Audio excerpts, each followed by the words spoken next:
Before we move on to cardiac structure, we will talk about the different types of circulatory systems that organisms might have, and also the reasons why they have or need to have a circulatory system. On this slide, we have two living organisms. We have an amoeba and we have an elephant. And both of these organisms are alive. They can do all the functions of life, and both of them need to get oxygen and nutrients into every single one of their cells. Now, the amoeba is a single cell, and what it can do is it can rely on transport across its cell membrane to stay alive. So oxygen can come in, carbon dioxide out, nutrients in, waste products out, using diffusion, using osmosis, endocytosis and exocytosis. And these processes will be enough to keep the amoeba alive. Because it has what we call a high surface area to volume ratio. Now, the bigger an organism, the harder it is to rely on simple processes across the membrane. So if you look at this elephant here, in order to get nutrients right into the center of the elephant, you've got a very long distance to travel. So this is too big a distance to rely on just diffusion across the entire outer surface of the elephant. So instead, organisms like this, larger organisms, need to have a circulatory system. These organisms, larger organisms as well, also have increased metabolic demands. So they're moving, so they need to release the energy to move. They're bigger, they've got more cells. Some of them, they will thermoregulate, so the elephant has to maintain its body temperature, all of which takes energy, which needs oxygen and nutrients to be delivered so that they can be broken down to release this energy. And the elephant has a low surface area to volume ratio across its surface. So it's got a very big volume, but its surface area is relatively small compared to the volume. So this is why larger organisms need a circulatory system. All circulatory systems have a number of factors in common. They all will have a liquid transport medium. So in our cells, we have blood as our liquid transport medium. Other organisms will have other materials. And this is a liquid transport medium, so it flows through blood vessels and it will be involved in carrying dissolved materials, waste products, nutrients, gases around the body of the organism. Circulatory systems as well also have blood vessels to carry the transport medium around the body, whether this is just one type or multiple, more types of vessels we'll come on to. We also need to have some sort of pump, a pumping mechanism, and we have a heart to help with this as well. Some organisms have an open circulatory system, so this means that their transport medium is not kept inside their vessels. It is free to spread into open spaces. Mainly invertebrates, most insects have an open circulatory system. Some mollusks have an open circulatory system. They have arteries, so they have an artery or arteries, but they don't need veins and capillaries. Instead, what happens is their heart contracts, their transport medium is pumped out into open spaces. This open space is called the hemocoel. So this is the open space. In the open space, in the hemocoel, this is where you get exchange with the cells of the organism and with the transport medium. And the transport medium is called hemolymph, like this. And then when the heart contracts, the opposite happens. So the hemolymph is sucked back into the heart, ready to work again. So this is an open circulatory system. We have a closed circulatory system, as do all mammals, birds, other creatures such as earthworms, for example. And in a closed circulatory system, the blood is kept in the blood vessels at all time, and the blood doesn't come into contact with the cells. Instead, you get exchange across the blood vessel walls of materials into and out of the cells surrounding it. And we're going to get diffusion of these substances out from the blood into the cells and vice versa.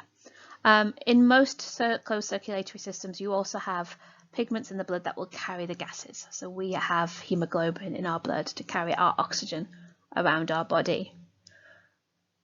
It's a much more efficient process. So you don't have to, you're not losing pressure from the system, so the blood can carry the nutrients around the body much more efficiently and much more quickly. Sometimes it goes wrong, so we shouldn't have any blood filling our body cavities. This patient here, hopefully you can see you've got some areas where we have what looks like a bruise, but this is where we've got an open blood vessels filling the chest cavity with blood. And you can see this patient has had something bad happen here. So some sort of entry wound for something. And the blood is filling up the chest cavity. This is going to be a problem because not only will we have restricted blood flow around the rest of the body, but also the lungs and the heart functions will be impeded because they won't be able to move as freely if they're being surrounded by blood. So this person's got a tube in to try and drain the extra blood out of them. A single closed circulatory system is where blood travels through the heart once on its journey through the body. And we've got an example here using an earthworm. So we've got an earthworm here, and it has its heart, and the blood travels around the body and then back to the heart again.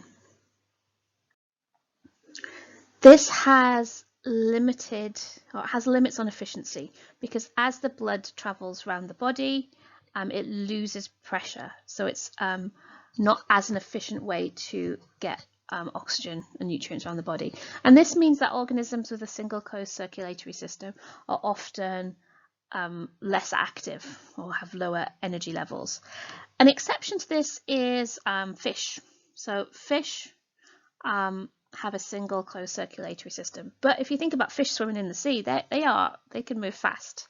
And the reason for this is that they have a very good gas exchange system in their gills. So their gills have evolved to be very, very efficient to get oxygen from the water. But what they have is they have a heart, and the heart pumps. The blood travels to the capillaries in the gills where you get gas exchange, and then travels to the rest of the body, and then the capillaries in the body you get exchange of materials with the fish's body cells, and then you go back to the heart like this. It's interesting to note that the fish heart has 2 chambers, and we'll come on to what that means later in today's session. Organisms such as birds and mammals need a much more efficient system for transport around their body, and that's why they have a double closed circulatory system. So this is the most efficient transport system. And what we have in organisms like this, we have the lungs and the heart as one system, and the organs of the body as another system.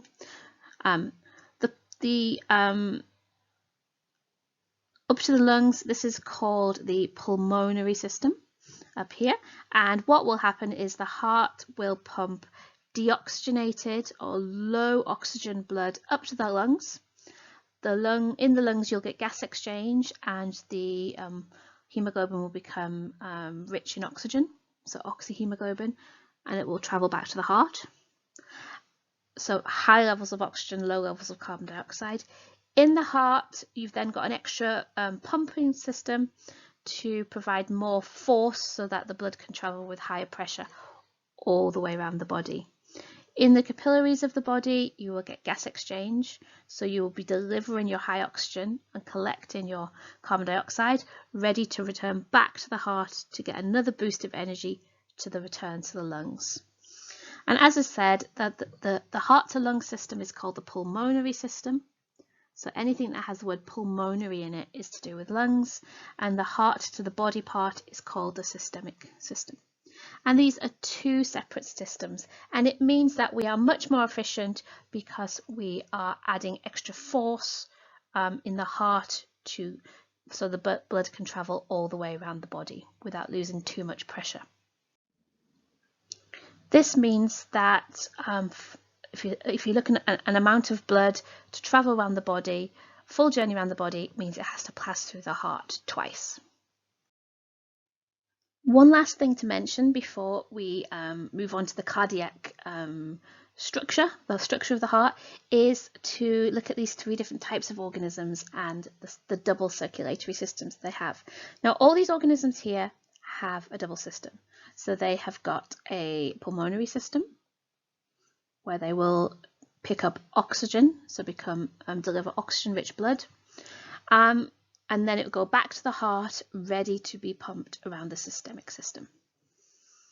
So we've got birds and mammals, so us, we've got turtles, and we've got frogs, amphibians, who have this double circulatory system. What's really, really interesting, though, is if you look at the number of chambers in the heart.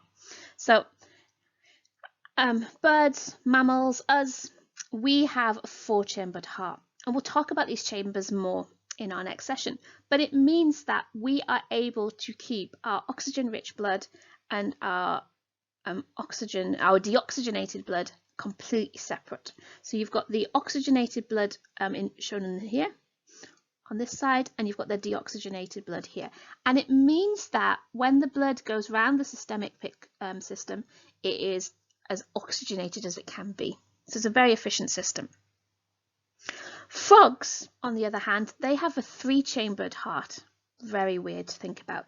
They've got 2 atria at the top, and they've just got 1 ventricle at the bottom. And what happens in this ventricle at the bottom is that we have a mixing of oxygenated and deoxygenated blood. So that means that blood that is then pumped around the systemic system is not as oxygen rich as it could be if it had 2 separable chambers at the bottom of the heart. Turtles, on the other hand, they still have a 3-chambered system, but they have a little bit of a wall between the chamber at the bottom. So this is called the septum. So they have a little bit of a septum. We have a full septum, so our ventricles are completely separate. Turtles have a little bit of a wall. So what we find with the turtles compared to the frogs is that they have more separation of oxygenated blood and deoxygenated blood. So it's more energy, more efficient at pumping oxygen around the body than the frog system, but not as efficient as having a 4-chambered heart and a double circulatory system. We'll talk more about these heart chambers and other structures in the heart in our next session. Thank you.